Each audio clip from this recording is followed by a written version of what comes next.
Breaking news now on 13 on your side.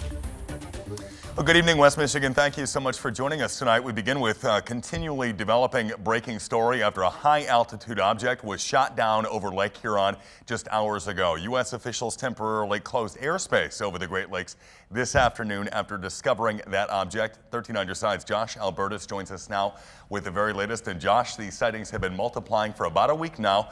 What are we learning about this latest takedown?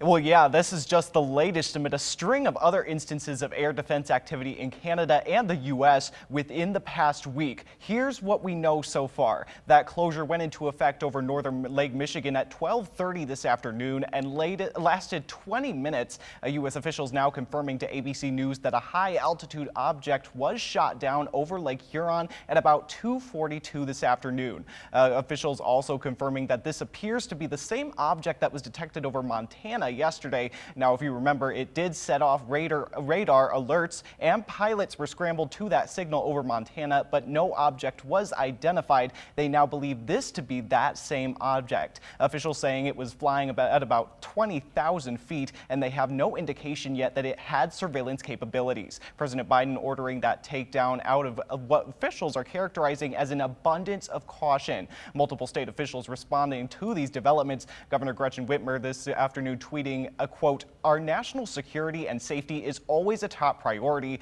I've been in contact with the federal government and our partners who were tracking an object near our airspace. I'm glad to report it has been swiftly, safely, and securely taken down. The Michigan National Guard stands ready." Members of Michigan's congressional delegation also speaking on the incident and their conversations with defense leaders. Sitting on the Armed Services Committee, Senator Gary Peters tweeting earlier today, quote, "I've been in touch with the Pentagon, DHS, and FAA regarding the closure of airspace over the Great Lakes. I'm glad the object was neutralized over Lake Huron, and I'll continue pressing DoD for transparency."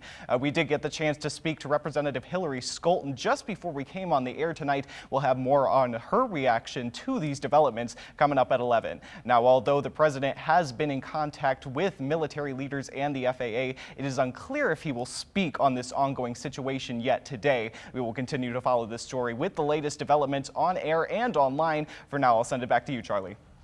All right, Josh, thank you very much. We would also like to note that we did reach out to the Gerald R. Ford International Airport this afternoon to see if there were any conceivable delays or flight issues during that aerospace closure. They tell 13 on your side all flights proceeded as normal amid that shutdown. Now, as Josh was telling us, these objects have been popping up throughout the U.S. and Canada throughout the weekend.